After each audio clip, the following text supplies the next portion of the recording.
SMT Nation, we back. In today's video, we're going to, I guess, just go over something, a bit of a tweet from Roger Etner, Recon Analytics, a man who compiles incredible amounts of data and gets the true numbers to the game, the things that actually explain and provide the reasons for how and why consumers do the things they do.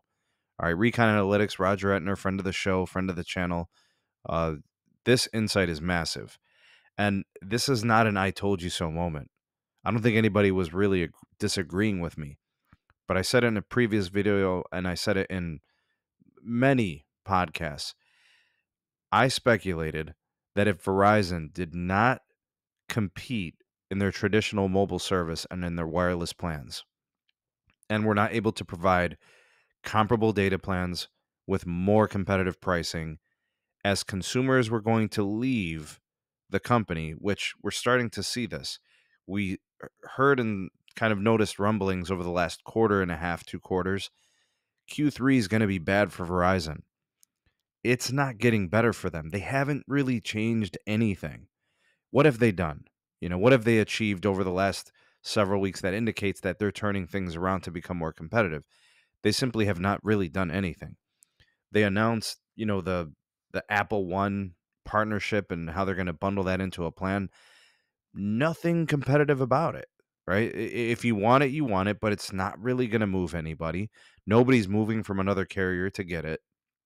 And, I don't know how many people are actually going to move up from a Start Unlimited or Welcome Unlimited or Do More, Get More, whatever, or Play More to get this type of plan.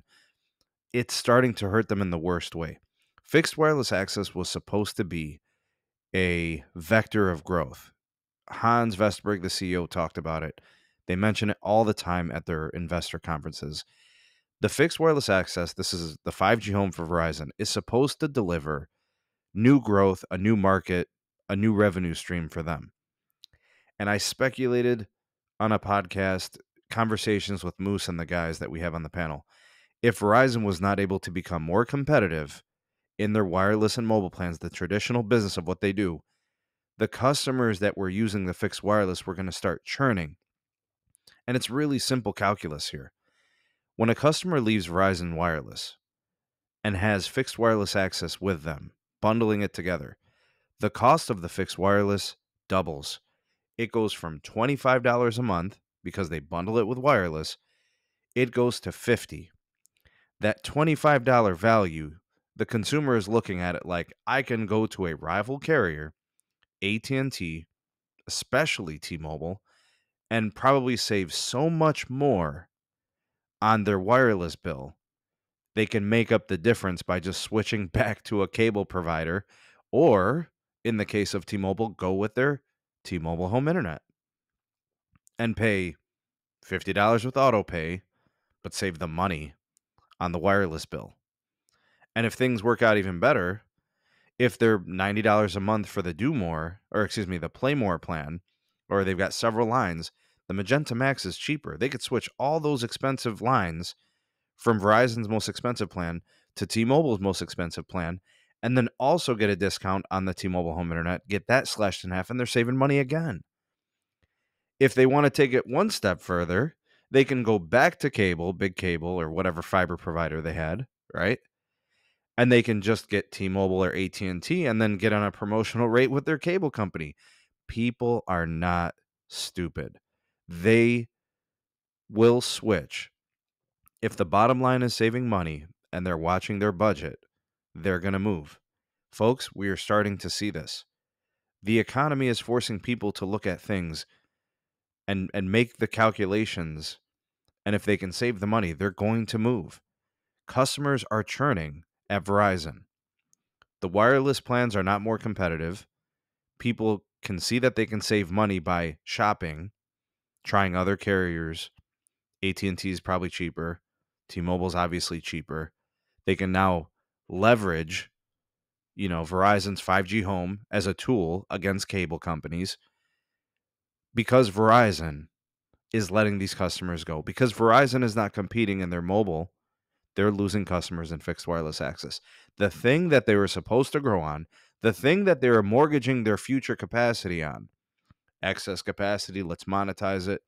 Folks, if they can't monetize their 5G through fixed wireless access, there's no way to monetize it right now. There's no other vector. This is a complete and utter failure. Hans Vestberg, the CEO, needs to reevaluate the business model for Verizon. Customers will gladly be on the Verizon network, but they're going to buy it from MVNO and cable. If a customer gets, and by the way, customers have no problem bundling home cable and wireless with Comcast and Charter, right? Spectrum and Xfinity Mobile, and they'll save money on wireless and keep the Verizon network and get a discount on their home because they're bundling or whatever, however they construct it.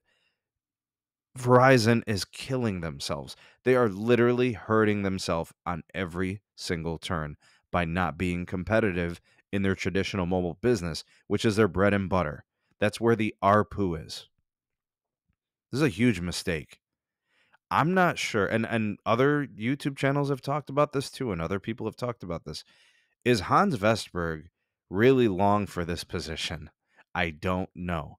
Because as of right now, if your fixed wireless access churn is higher than T-Mobile's, and you have a dedicated QCI for this fixed wireless access, the Verizon 5G Home, these customers aren't leaving because they're going to, T-Mobile 5G Home or whatever because the Verizon product is bad. The service is probably fine. I tested it. It was great. It's good for a lot of people.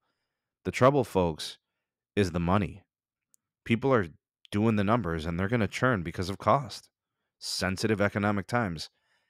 Verizon would be wise to whip themselves into shape and figure this out. And I've already heard rumblings of Verizon high-level managers coming down on reps like it's their fault, like, oh, you can't sell and all this, the foot traffic is down. This is absolute nonsense. Verizon as a whole from the top is completely disconnected from the competitive nature of the marketplace and how the consumer is spending their money. They'd be wise up to make those adjustments ASAP. Because not only are they not growing anymore, Verizon is losing customers.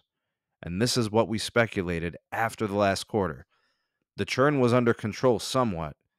It can spiral out of control. And that's not usual things to see out of Verizon. That will probably indicate a change at the top from Verizon. Comment down below what you guys think of this video, this commentary. You see it the same way? You see it differently? Let me know what you guys think. You are the voice of the people, the SMT Nation. Let your voice be heard. Like, share, subscribe for more. Turn on that bell notification icon to never miss an upload. Links in the description for my Twitter, my Gmail for all business inquiries, and then my Patreon page. Thanks for watching. See you all on the next one. Peace.